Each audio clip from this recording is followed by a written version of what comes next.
And we're back. What's up, y'all? Welcome back to Nothing But Reds, podcast where we discuss nothing but Liverpool FC from the American viewpoint. 3-0, 9 points, no goals conceded. Couldn't be happier. Couldn't be happier. Today we're coming at you with the Brighton versus Liverpool match reaction. Now, this match was pretty standard. It was a match where if we were watching at the same time last season, Liverpool probably would have lost it. They probably would have conceded the goal and left Anfield with just a point. But after the big spending this summer, you wouldn't expect us to give up that late goal, and we didn't. We did well. We did well. Allison was the man. I think really proved what already that he's better in a lot of aspects of goalkeeping than both Mignolet and Karius. And don't get me wrong, I mean Mignolet and Karius both have their strong points, but Allison, he's strong everywhere. I mean, I think I think maybe his downside, what I've seen so far, is he could be a little overconfident. I mean, after he chipped the defender, which was absolutely beautiful. I mean, that was amazing. After he chipped the defender, you kind of saw him hold on to the ball a little too long, and he got in trouble with Duffy, I think it was. And he didn't concede, obviously, but I mean, it was a little bit of a sticky situation.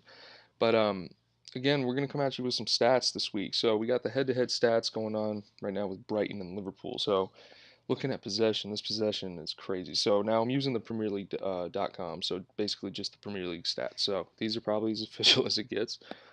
We got 70% possession to 30% Liverpool. So first stat I read will always be Liverpool since they hosted. But shots on target, we had 4 times the amount of shots on target, 8-2. I kind of just built that up to make it sound way better than it was, but still, 8-2. 8-2. Percentages always make it sound better. I'm just letting you know. Shots, though. 22 shots to Brighton's 6. 22-6 is absolutely ridiculous. I mean, and later when we get into clearances, that's another crazy one. But looking at touches, we had just about double the amount of touches, right? 963 for Liverpool, 537 for Brighton. Passes, looking at 765 for Liverpool, and then 327 for Brighton. All right. The passes should be definitely more than double because Liverpool really passed the ball a lot, looking for that little gap to exploit Mane, Keita, Firmino, or Salah, or really anyone who just wants to exploit space. So, I mean, that makes sense. Double the amount of passes. What else can you do? I mean, Liverpool are good at completing their passes, and not only that, Wijnaldum.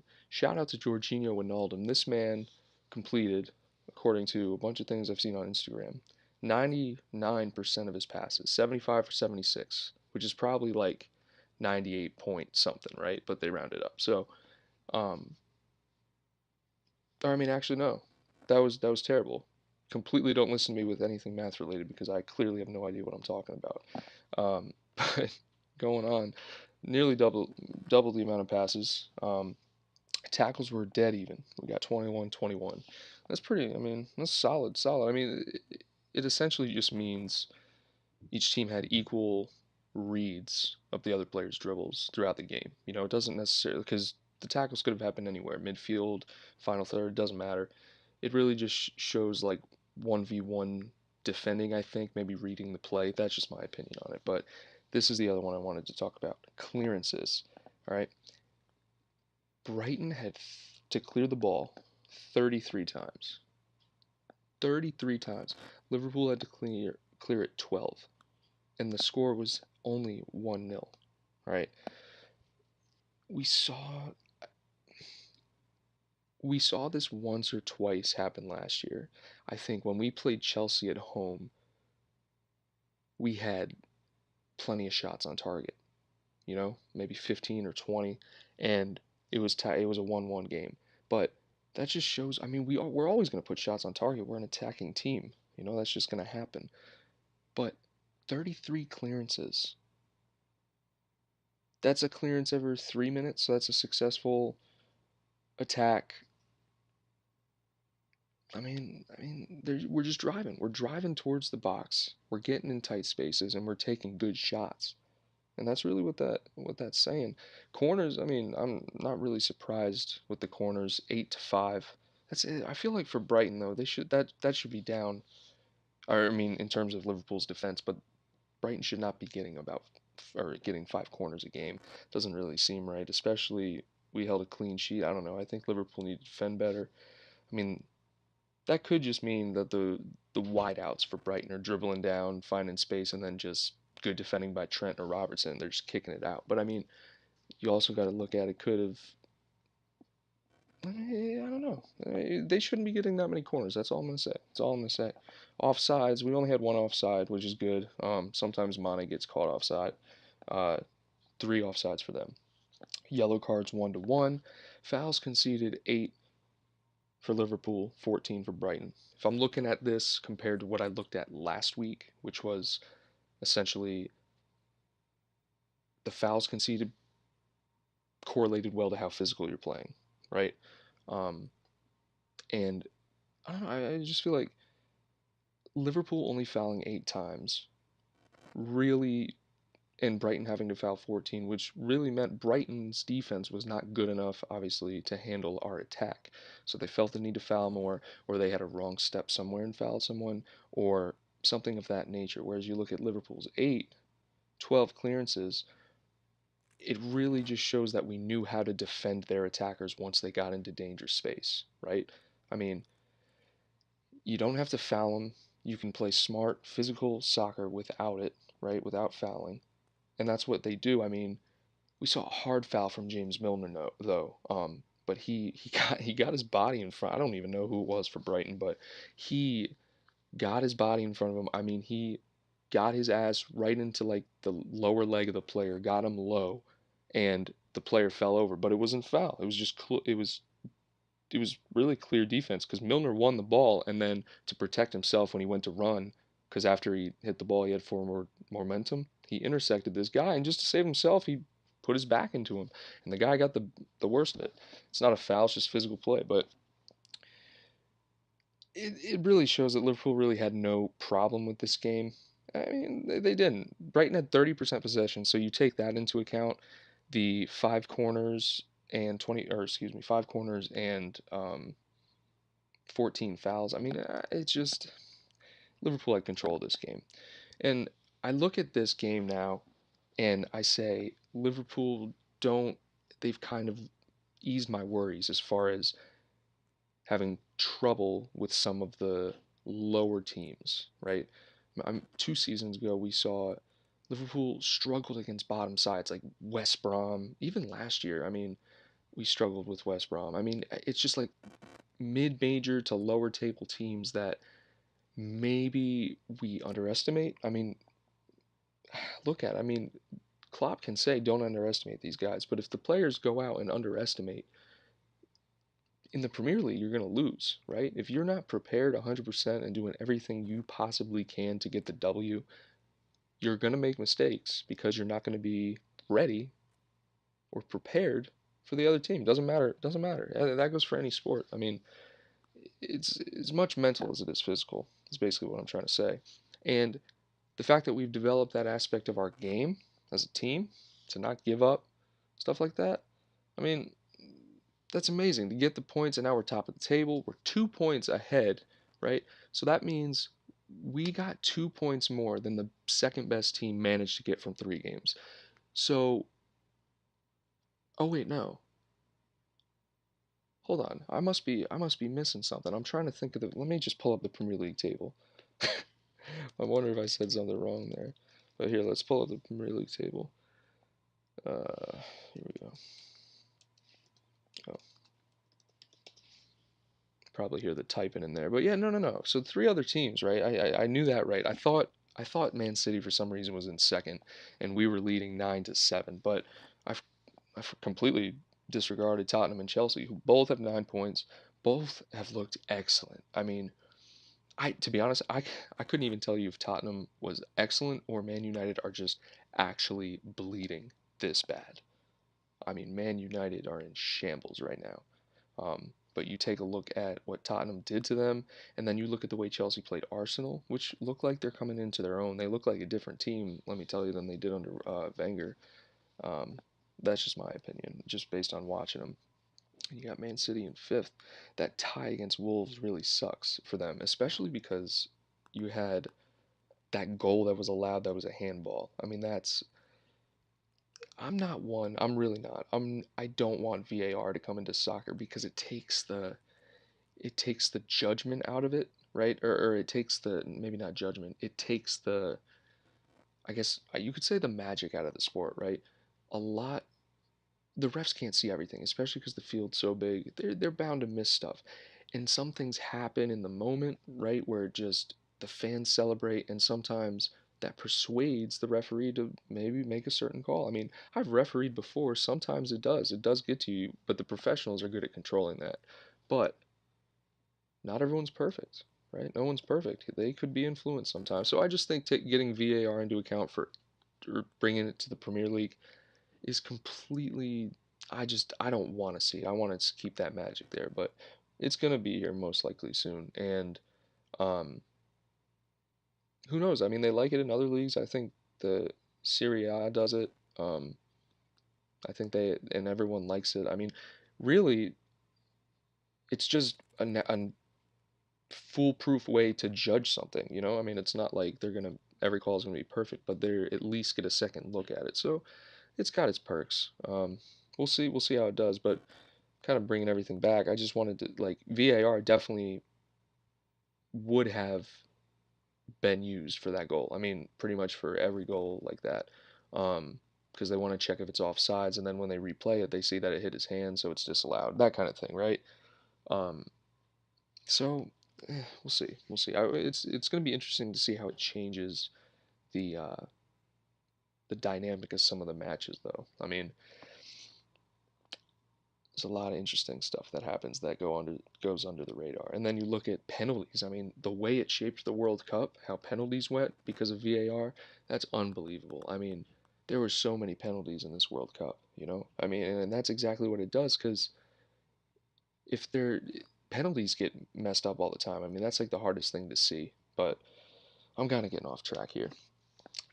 Liverpool, though, all right, had their Champions League draw today, and we're looking at PSG, Napoli, and I think Red Star Belgrade was the other team in our group. Let me look it up just to be sure. Liverpool Champions League group.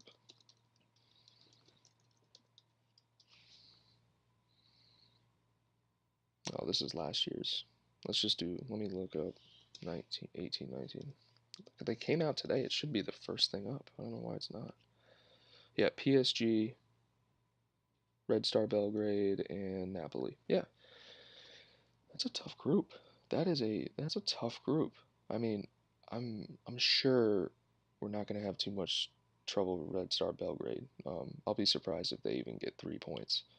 Um, I'll be surprised if they get two. Hell, but PSG and Napoli. We played Napoli in the preseason, beat them 5-0, or we killed them. We beat them bad. I think it was 5-0. And so maybe I'm not too worried about that. PSG though, that's going to be an amazing match. Amazing match. I mean, Liverpool getting to prove themselves against Neymar, Cavani, Verratti, all these Thiago Silva. I mean, like I don't think I've ever seen them play PSG. Except for maybe in preseason. But that's going to be an incredible match. I mean, if both legs of it. I mean, I'm excited for that. I don't think Liverpool will have a problem to get out of the group. I think obviously PSG and Liverpool will get out. I right now I'd put money on us to win the group, but it's PSG. I wouldn't be surprised either if we came in second. But there will definitely be a point gap between, I believe, PSG, Liverpool, and then Napoli and Red Star Belgrade, or however you say it. There's definitely going to be a gap. I don't know. Who knows? Maybe it'll be, I don't know, 12, 10, and then like 4, 3. I don't know. Something like that. Like, but a decent gap. Additionally, some videos are released from the Liverpool website. Some funny videos of like Firmino, Van Dijk, and I think it was Trent. Trent.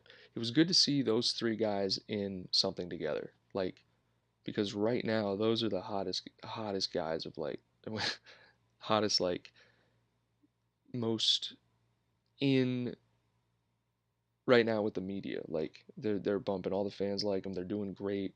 Pundits love him. Stats are good. Firmino's coming into his own. You got Van Dijk coming into his own, although he was always in his own. Let's just be honest. And then Trent. I mean, Trent is making a big impact, especially because Klein is healthy. Klein is healthy, and we are still starting Trent. That says something. And that maybe Klein's not completely fit. Who knows? But that's what I think. And Trent does an excellent job. Absolutely excellent job. It's good. But the video, basically, they're photobombing these kids who won a contest to, like, present PES 2019, right? And it's got the three guys on the cover, and they're taking pictures of it. And it's kind of cool. The camera guy, like, goes, takes the picture, and then there's, like, cardboard figures of all three of them behind him. But right before he takes the picture, they come out of the back and they, like, photobomb it with the real people, right? So the kids are looking at the thing, and the kids don't know yet. They're looking at the picture and they're like, wait, those are the real people. They turn around, and then Van Dijk and Firmino and Trent are there. I mean, it was pretty cool. It's pretty cool to watch. But that is about it. We do have the Leicester game coming up, and that's going to be a good game. We got Man United beat Leicester 2-1 in the first week. So if Man United beat Leicester, I'm not worried. I'm just excited for the game. It should be a good match. You got quality on both sides of the ball, so that's really why I'm excited for it. I do believe we'll get the 3 points, but should be interesting. As far as changes go, no, I don't. No, Klopp. What's he gonna? Maybe bring in Henderson for Milner. Give Milner a rest because Milner's been doing absolutely everything. I could see that. I could see. I don't see Wijnaldum and Keita sitting. Um, I feel like we should keep our back four the same. I don't think we should change it up. And obviously the front three, so maybe Henderson. I think Henderson will probably be the only person. And we'll probably see Shaqiri get an appearance, maybe as a sub. You know, Shaqiri, maybe Lallana. Yeah, the comeback for Lallana. Who knows? Maybe Fabinho will be there. We don't know. But as far as the starting 11, I could only see Milner and Henderson swapping. So obviously Hendo would be the captain. But very, very good start to the season. Very good start to the season. Favorable Champions League draw.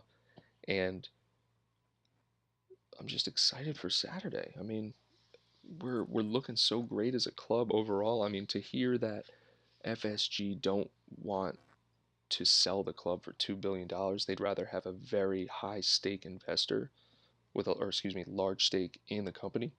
Who knows, maybe like a 25% ownership or something, but they have money backs. So Liverpool just get mad money, but FSG control the business part.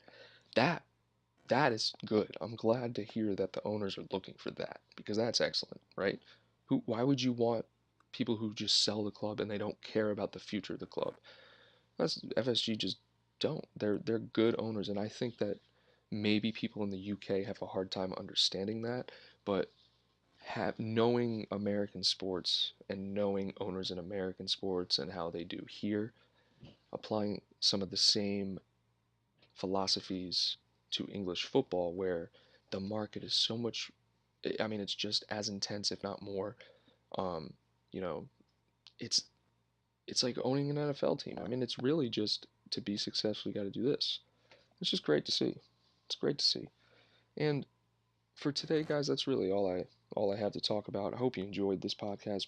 Pretty short, and I'll be back next week with match reaction, probably to the Leicester game, maybe some updates on the Champions League and things like that.